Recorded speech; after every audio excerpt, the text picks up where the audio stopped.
My life had been a straight line to the top. I got what I wanted when I wanted it. Until Elara Vance, the scholarship kid my family sponsored. She was beautiful, brilliant, like a wildflower that had fought its way through cracked pavement. And she hit me right where I lived. I worked harder to win her over than I'd worked for anything in my life. Once she was mine, I spoiled her. If she wanted the moon, I questioned why she wasn't asking for the stars, too. When she was in academia, I buried her in funding and resources. When she wanted to launch a startup, I gave her the people, the patents, and the clients to turn her from a nobody into a goddess of the tech and business worlds. But then she started sponsoring a college kid of her own, bought the boy an apartment, a car, designer watches, covered his every expense. The real kicker? The little leech had the nerve to provoke me, sending me a text. She felt bad for me, so she bought me another few $100,000 in gifts to make up for it. Winky face. That's when I snapped. What? You're using my money to raise a boy toy, and now you're feeling smug about it. Fine, Elara. I help you reach for the sky, and you started thinking you learned to fly on your own. When a golden canary's wings get too strong, you don't cage it. You break them. 1. The secret in the phone: if I hadn't glanced at my wife's phone by chance, I might still be in the dark today. That evening, Elara came home earlier than usual. She kicked off her heels, her perfect bare feet silent on the soft wool rug as she melted into my arms like a cat returning home. "Julian," she murmured, her voice a low purr that always made something inside me stir. "I missed you today." I set my own phone aside, my hands finding their way to the small of her back, pulling her close as I drank in her scent. We tangled together on the sofa for a while, a comfortable knot of limbs. She tilted her head back, her beautiful eyes shimmering with emotion, a faint blush on her cheeks.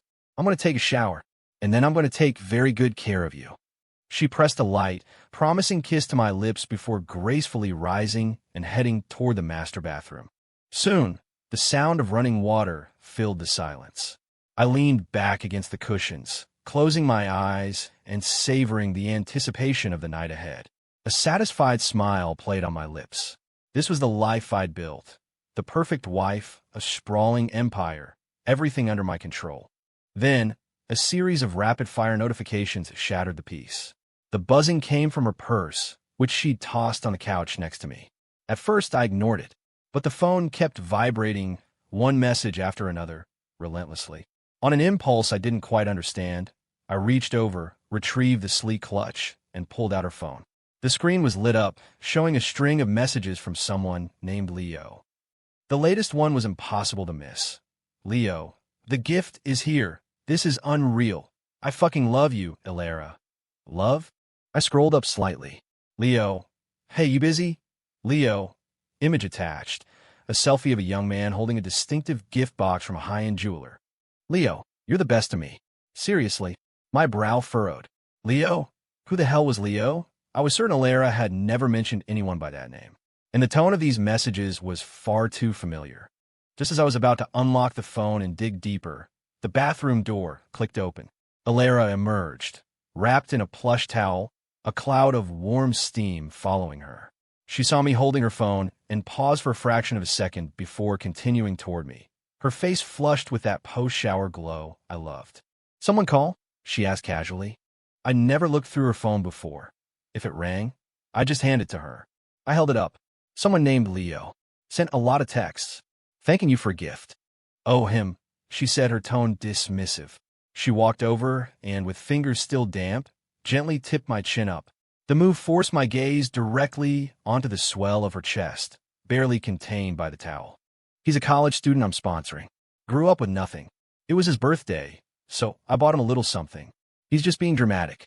Her explanation was plausible, her eyes steady, without a flicker of panic.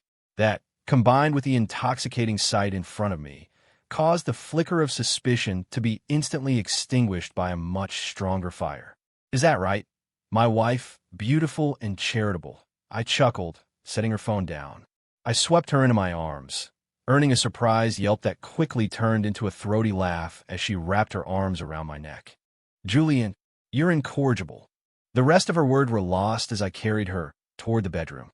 That night, she took very good care of me indeed. So good, in fact, that I almost forgot about Leo. But I didn't build Caldwell Industries by thinking with my dick.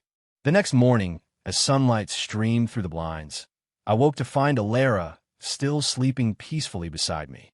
The memory of last night's messages and her too-smooth explanation returned with unsettling clarity. Leo's tone, that undisguised, almost fawning excitement, was not how a scholarship kid speaks to his benefactor. It sounded more like a pampered pet. I slipped out of bed, went to my study, and made a call. "Marcus, I need you to look into someone for me. My wife has recently been sponsoring a male college student named Leo. I want everything you can find on him. The more detailed, the better. I also want to know about there." I'll let the sentence hang. Marcus Thorne, my chief of staff for over a decade, was ruthlessly efficient and unflinchingly loyal. "I understand, Mr. Caldwell," came his flat, immediate response. We'd worked together so long he didn't need me to finish. He was fast.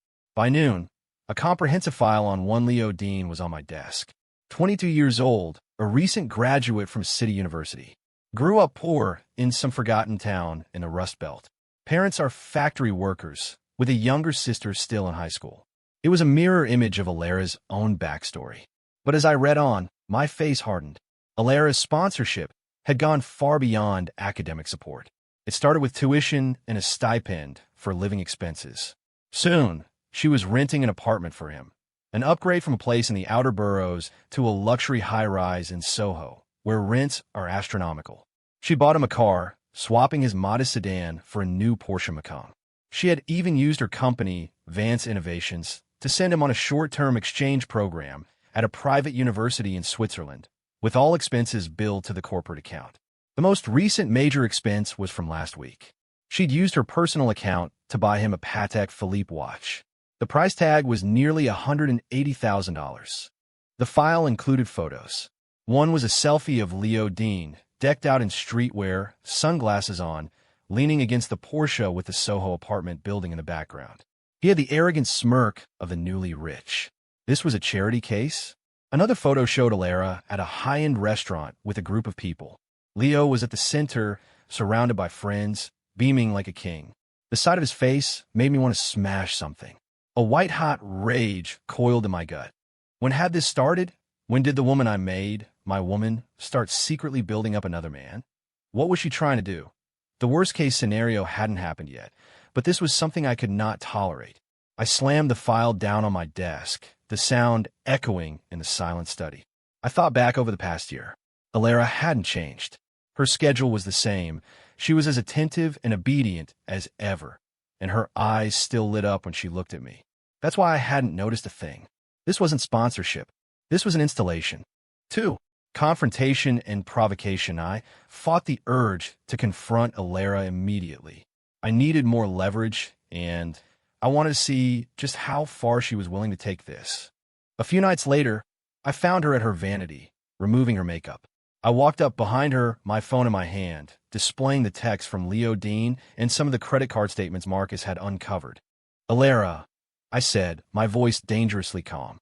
"This Leo Dean, how far, exactly, does your sponsorship go?" She saw the screen's reflection in the mirror. Her hand faltered for a second, a flicker of something crossing her face before she regained her composure. She turned, taking the phone from me. "Julian, did you have me investigated? Don't you trust me?" she said, her tone a soft, wounded pout. "Answer the question." I met her gaze, leaving no room for deflection. She tried to minimize it, to wrap her arms around my neck, but I stepped back. "Leo's family has it rough. I just helped him out a little more than usual." "A little more?" I scoffed, pointing to the charge for the watch. $180,000 is a little more, a Soho apartment, a Porsche, a Swiss education. Elara, your definition of a little is incredibly generous. "Julian," she whined, her voice rising in pitch as her composure cracked. "You're twisting this." He reminded me of myself back then. He's like a little brother to me. His background is so tragic. I just wanted to help him avoid the struggles I went through. Besides, that kind of money is nothing to us. Why are you making such a big deal out of it? Seeing her there, indignant and defensive, I was suddenly thrown back to the first time I ever saw her. She had been standing in the cavernous, opulent living room of my family's estate, wearing a patched-up blue dress. Clean, young, with a look in her eyes that was timid but refused to be broken. My parents sat on an absurdly expensive sofa, asking her gentle questions about her studies. This girl, Elara, she's really something else. Top of her class again, my mother had said to me with a smile. Julian, you can learn a thing or two. I was home from college, arrogant and dismissive of any and all model students. But when I glanced over at her, she happened to look up, and she gave me the purest, most unguarded smile I had ever seen. In that single moment, I was done for her. She was nothing like the polished, pedigreed debutantes I knew. No perfect makeup, no practiced flattery. Just a raw, stubborn kind of beauty, like a wildflower clinging to a cliffside, fragile but fierce. I started pursuing her with a patience I didn't know I possessed. Flowers, gifts, waiting for her after class, sitting for hours at the diner where she worked part-time. At first, she avoided me, rejected me. Her eyes were guarded, convinced I was some rich kid looking for a temporary amusement. We're not from the same world, Julian, she told me once, her voice quiet and distant. The world is round. I'd replied, more serious than I'd ever been. If you walk long enough, you end up together. It took me a full year to wear down her defenses. The day she finally agreed to be with me, I felt like a kid who'd just been given the keys to the kingdom. I put her in my limited edition Ferrari, and we raced around the city for hours. Once we were together, I put her on a pedestal. I'd have given her the moon and the stars. She said she loved her field and wanted to pursue research. I immediately connected her with the top labs in the country, gave her access to cutting-edge technology, and provided unlimited funding. Seeing her in a lab coat, focused and brilliant, made it all worth it. Later, when she wanted to commercialize her research and start a company, I didn't blink. I signed over some of my most valuable tech patents to her name. I personally introduced her to my entire network, even redirecting several of Caldwell Industries' key clients to her fledgling startup. My parents had their reservations, thinking I was overinvesting. I told them simply, the woman I choose deserves the best of everything in this world. With the backing of the Caldwell empire, combined with her own genuine talent and drive, the name Elara Vance quickly became a force in the renewable energy sector. She was the new darling of the tech and business worlds. I was proud. I loved seeing her in the spotlight, confident and celebrated, enjoying the glory she was born for. But the foundation of that glory was me, Julian Caldwell. It was my family. She was my masterpiece, my perfectly kept canary. I loved the way she depended on me, the way she looked up to me. I thought it would last forever. But now, it seemed the canary had forgotten who built her golden cage. A little brother? I said, my voice turning to ice. Elara, you may see him as a brother, but I guarantee he doesn't see you as a sister. You say he's like you, but when I try to give you expensive gifts back then, you refuse them. He takes everything he can get. How is that the same? Julian, you don't understand what it's like. When you're weighed down by that disadvantaged label, your pride is different. I just didn't want him to feel inferior to everyone else. The conversation ended there, a stalemate. She insisted it was charity. I knew she had crossed a line. It was the first real crack in our perfect facade. But the worst was yet to come. The next day, I had Marcus arrange a meeting with Leo Dean. He was an average-looking kid, medium height, a bit scrawny, trying too hard with his clothes and hair. I told him who I was and why I was there. He didn't seem surprised. I told him to remember his place as a sponsored student and to get any stupid ideas out of his head. He was silent the whole time, but the look he gave me was a lazy, dismissive once-over, laced with something that looked like contempt. It unsettled me, but I had nothing concrete to act on, so I left him with a final warning. A few days later, I received a picture message from an unknown number. I opened it. It was a close-up of a custom, diamond-encrusted Rolex. Below it was a line of text. Your husband gave me a talking to the other day, and I was pretty upset. Elara felt so bad, she bought me this to make up for it. Tell me, isn't she just the sweetest to me? Winky face. It was Leo Dean.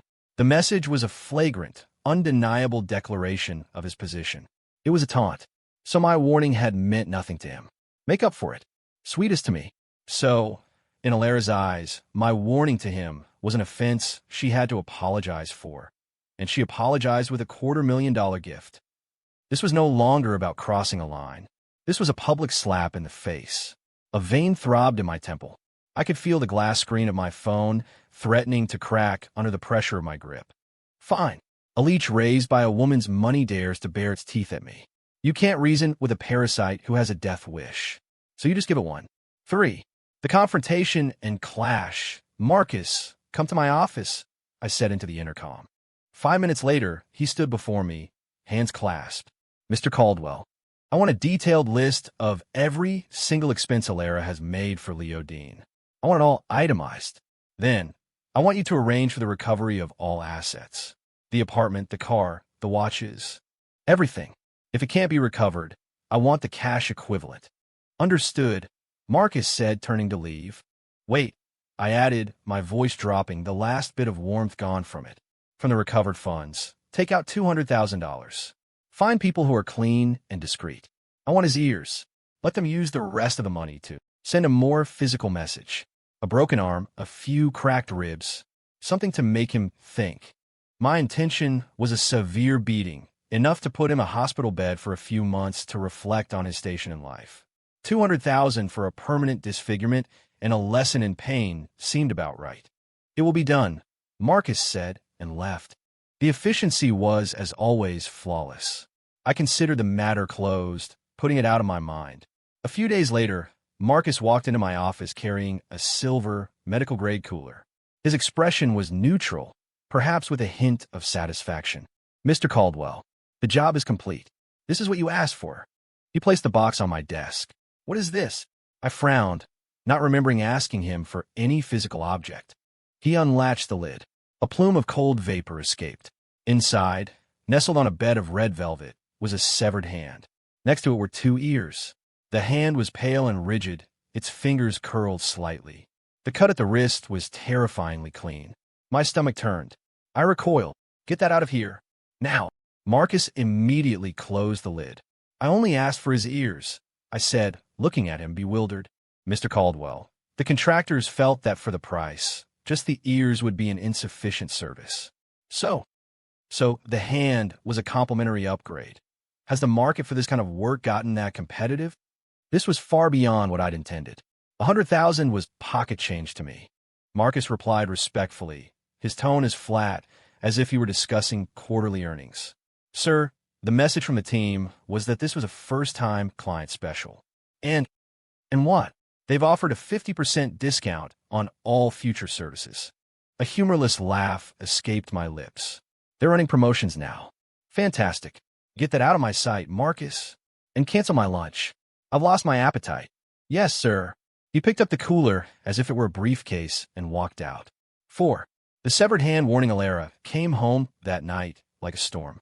She burst into my study, her face ashen, her body trembling uncontrollably. Her eyes were wide with a mixture of horror and disbelief. Julian, was it you? Did you do this? She shrieked, tears streaming down her face. What did you do to Leo, his hand? His hand is gone. I swiveled in my large leather chair, watching her hysterical performance with a detached, almost clinical curiosity. It was laughable. For an outsider, for a worthless pretty boy, she was losing her mind like a common shrew. I'd never seen her like this. What did I do? I asked, my voice calm. I simply gave him the lesson he deserved, so he'd remember it. A lesson? You call this a lesson? You cut off his hand. You ruined his entire life. She lunged at me, her eyes bloodshot, trying to claw my face. I caught her slender wrists easily, holding her in place. His life, I sneered, tightening my grip just enough to see her wince. It was his own ignorance and greed that ruined him, not me. He should have thought about the consequences before he decided to provoke me. Provoke you? When did he ever provoke you? She screamed, still defending him. I was done talking. I picked up my tablet from the desk, pulled up the picture of the watch and Leo's taunting message, and tossed it in her lap. See for yourself. When Elara saw the message, the color drained from her face. Her righteous fury deflated like a punctured balloon. Her eyes darted around, and her voice softened, laced with a new, desperate plea. He's just a kid. He's immature. He doesn't think before he speaks. You didn't have to take him seriously. You could have told me. I would have punished him. A kid. I shoved her hands away, my own voice rising with contempt. He's a 22-year-old kid?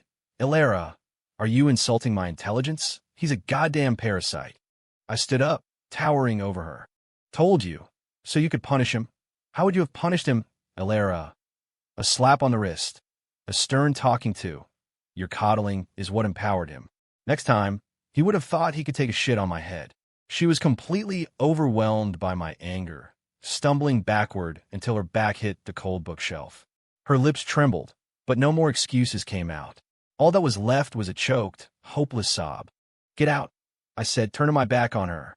I couldn't stand to look at her, crying her eyes out for another man. She stood there for a long time, her sobs eventually quieting to a hoarse whimper. Finally, without another word, she turned and slammed the door behind her. The sound cracked through the quiet house like a gunshot. It was a signal. The carefully constructed facade of our life, the one I had built for her, had just been torn to shreds, revealing the cold, brutal reality underneath. Marcus, I said into my phone, my voice devoid of any warmth. Have her followed. And the cripple. I want to know their every move. 5. Trouble at the company. A few days later, Marcus reported in. Mr. Caldwell, your wife has appointed Leo Dean to a position at Vance Innovations. It's a vice president title, largely ceremonial. The compensation package is generous. He's mostly recovering from his injuries, but he shows up at the office occasionally to play the part. I laughed, a cold, empty sound. She really was determined to self-destruct. The wounds hadn't even scarred over, and she was already racing toward the cliff's edge. What was she trying to prove? That she could protect her little pet? That she could defy me? I decided it was time to pay a visit to her company, the one I had bankrolled but had never bothered to set foot in. I wanted to see for myself what kind of games they thought they could play on my turf. When I walked through the glass doors of Vance Innovations, the receptionist recognized me instantly. Mr. Caldwell, welcome.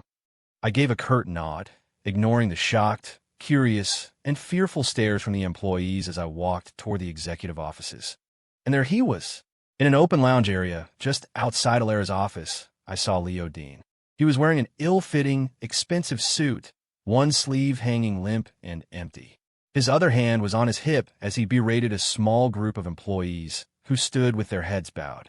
His head was still wrapped in bandages, making him look like a ridiculous, angry little bobblehead. When he saw me, he froze. Then, an ugly, exaggerated sneer spread across his face. Well, look what the cat dragged in, he said, his voice loud and nasal. He swaggered toward me, the empty sleeve of his suit swinging grotesquely. If it isn't Elara's kept man, what brings you here? Run out of cash? Here to beg our CEO for another handout? The surrounding employees fell silent, their eyes shifting between us. Some looked worried, others intrigued. But the older staff, the ones who had been there from the beginning, had a knowing, anticipatory glint in their eyes. They knew exactly who I was. They knew who really owned this company. But none of them said a word to the fool who was currently digging his own grave. I just stared at him, a genuine sense of puzzlement washing over me. Did he truly not know what I had done to him? To hear him call me a kept man was absurdly ironic. He must have no idea who I am, I realized. He actually thinks I'm the one living off Elara. The sheer pathetic ignorance of it was almost sad. No wonder he'd looked at me with such contempt during our first meeting. Seeing my silence, he grew bolder, his voice getting louder, echoing through the office. Let me tell you something, boy toy. This company belongs to Elara Vance. You're just a leech, living off her charity, standing here in your fancy suit, because she allows it. I'm the vice president here. Who the hell are you to act so arrogant? It's because of parasites like you that Elara has to work so hard. What do you do besides spend her money? Huh. Go on your own if you're a real man. If I were you, I'd be too ashamed to even show my face. Do us all a favor and crawl back under whatever rock you came from. Stop dragging our company down. He ranted for what felt like an eternity, spitting and fuming, throwing every insult he could think of at me. Finally, exhausted, he leaned on a desk with his one good arm, looking at me with a triumphant, challenging glare. The entire office was dead silent. Every single eye was on me. I met their gazes, then let my eyes drift back to the pathetic, psychologically twisted wreck in front of me. I remembered the 50% discount offer. Hitting him here, in public, would be giving him too much credit. It would be beneath me to engage with an insect like this. Some things are best handled quietly. I waited until he was completely finished. Then, I spoke, my voice calm, but carrying to every corner of the room. Is the director of human resources present? A man in a sharp suit and wire-rimmed glasses hurried over, his demeanor impeccably respectful. Mr. Caldwell. Right here, sir. I gestured languidly at Leo Dean, whose triumphant expression was rapidly souring into confusion and fear. My tone was flat, as if ordering a cup of coffee. Fire him. Effective immediately. Settle his final pay and have him escorted from the premises. I don't want to see him or anything belonging to him in this building ever again. Yes, Mr. Caldwell, the HR director replied without a moment's hesitation. The color drained from Leo's face. The sneer froze, then crumbled into panicked disbelief. You can't. You're a nobody. You have no authority. Elara would never approve this. I'm the vice president. Who the hell do you think you are? With a flick of my wrist, two of my security detail, who had entered silently behind me, moved forward. They each took one of Leo's arms. Get off me. What are you doing? You're nothing but a pathetic loser living off a woman. I'll destroy you. Elara will make you pay for this. His frantic screams faded as my men dragged him away, unceremoniously dumping him on the sidewalk outside like a bag of trash. I scanned the faces of the silent, terrified employees, said nothing, and turned and walked out. I knew that was the end of Leo Dean's professional life. After offending Julian Caldwell and being thrown out of Vance Innovations in such a public fashion, no company in the city would ever touch him. His life was already over. It had been from the moment he sent me that text message. 6. The Canary's rebellion that evening. Elara came home with a look of guilt mixed with a simmering resentment she couldn't quite hide. Julian, she began, her voice artificially gentle. She poured me a glass of water and set it on the table, sitting beside me with a practiced, pleasing softness. I heard what happened at the office today. Leo was completely out of line. He's young, impulsive. He says things without thinking. And he's been through a lot. He's not in his right mind. I've already given him a piece of my mind. She took a breath. But the reason I hired him, he really does have some talent. His hand is gone, but his mind is sharp. He has some unique insights into the market, some good ideas. Talent. I cut her off, the word tasting like ash in my mouth. What talent? The talent for sucking up, for stirring up trouble, for playing the victim. You don't even believe the words coming out of your own mouth. I took another file Marcus had prepared and dropped it on the coffee table with a sharp crack. This is what your talent accomplished in 3 days of the company. Evidence of him trying to use his position to funnel company resources to himself and his family. And as for his unique insights and good ideas, they were stolen directly from proposals written by your junior employees. Elara snatched the file and began flipping through the pages. Her face grew paler with every word, the papers trembling in her hand. She couldn't form a coherent defense. Julian, I promise, I won't have anything to do with him anymore. Really, please believe me, there's nothing between us. I just feel sorry for him. She grabbed my arm, her voice breaking, her eyes filled with panic and pleading. I know I was wrong. I didn't handle this properly, and I made you angry. Please, just forgive me this once. Please. Looking at her now, tearful, desperate, the clear eyes I had once adored now clouded with fear, I felt nothing. I don't want to hear your promises, I said, sighing. I want to see your actions. Don't test my patience again, Elara. My tolerance has a limit. She clung to my words like a lifeline, nodding frantically. She buried her face in my chest like a frightened child. I know, Julian, I know. I'll do whatever you say from now on. But she disappointed me again. A dog always returns to its vomit, and the canary I had raised in a golden cage. Her wings had hardened.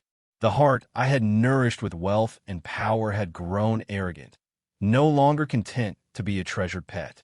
A few days later, Marcus informed me that Elara was still secretly wiring money to Leo Dean. Large sums. Furthermore, she was covering all the expenses for the new house his parents were building back home, and for his sister's tuition to study abroad. The payments never stopped.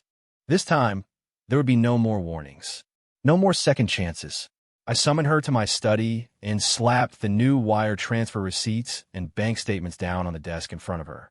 Elara stared at the undeniable black and white proof for a long, heavy silence. Then, she looked up at me. The panic was gone. The pleading was gone. In their place was a hard, defiant glint I had never seen before. "Yes, I'm helping him," she said, her voice eerily calm, the tone of someone who had nothing left to lose. "Because of you, he lost his hand. He can't find a decent job. His family has no way to survive. You backed him into a corner. What's wrong with me helping him? Isn't that what a decent person would do? What's wrong with it?" I nearly laughed, a furious, incredulous sound. "You're taking my money to support a parasite who tried to undermine me. Elara, have you lost your mind? Can't you see what he is? Your money." That was the phrase that finally lit the fuse. She shot to her feet, her voice sharp and filled with years of repressed resentment. "Look around, Julian. This money is mine. I earned it. It's profit from my company. Everything I have, I built through my own hard work. How I spend it is my business, not yours." There it was, the truth.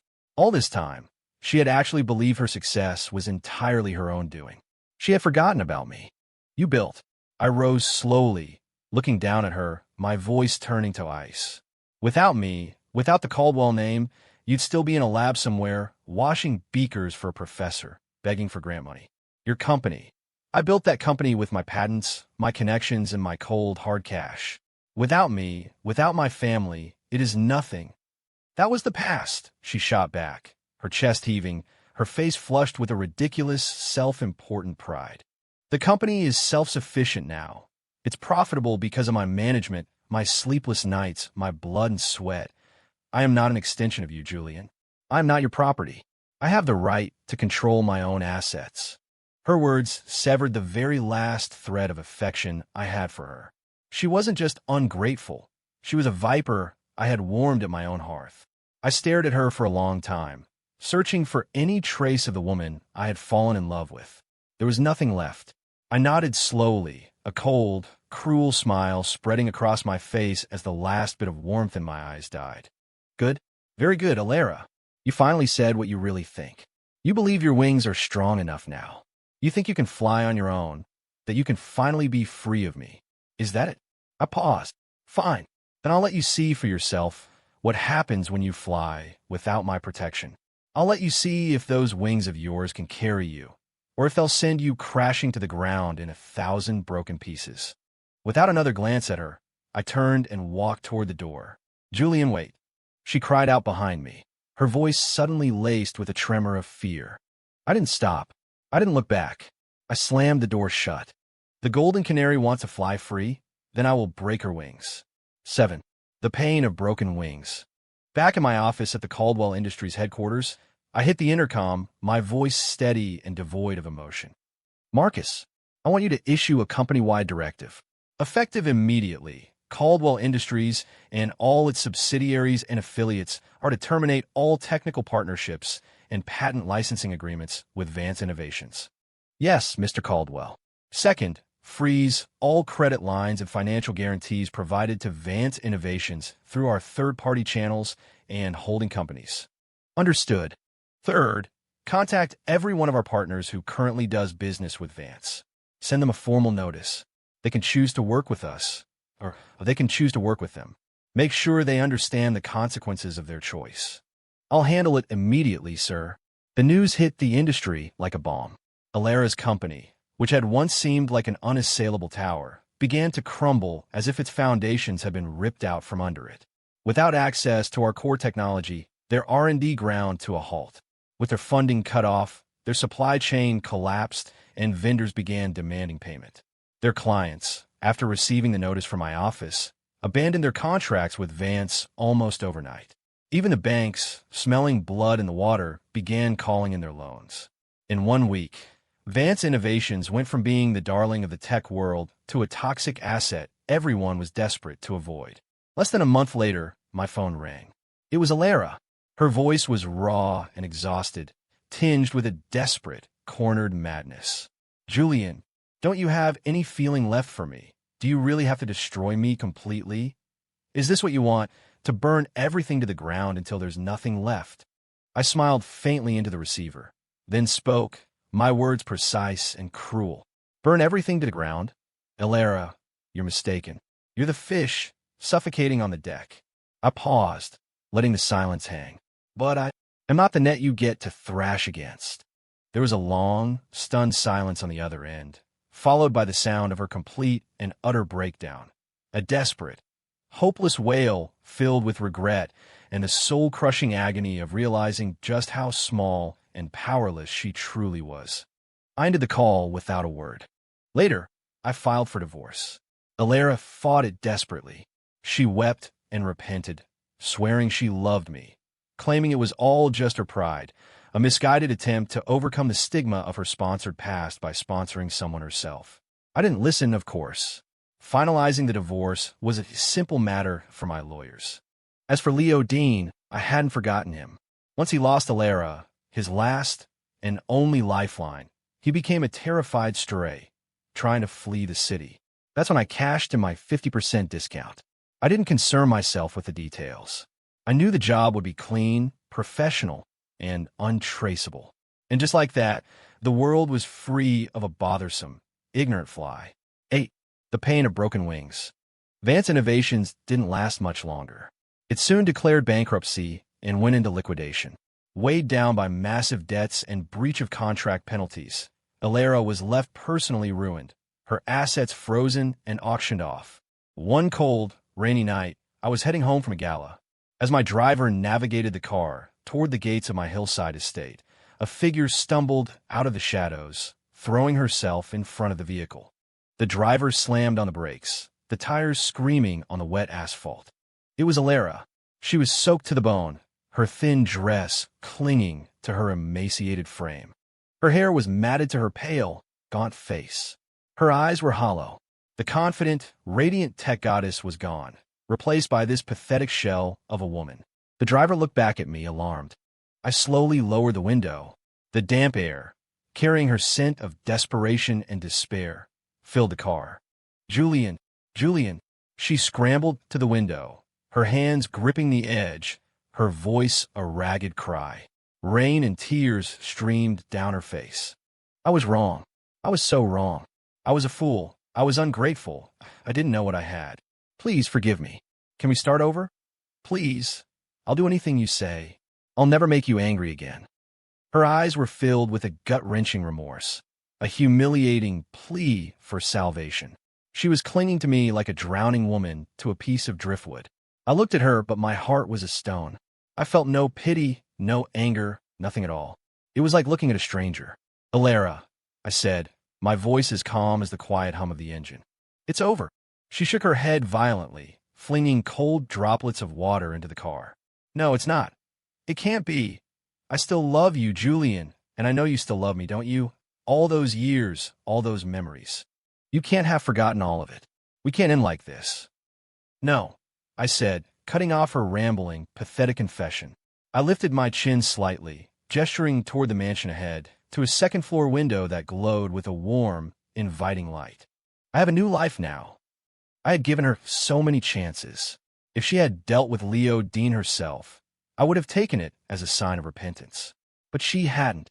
Her gaze followed mine.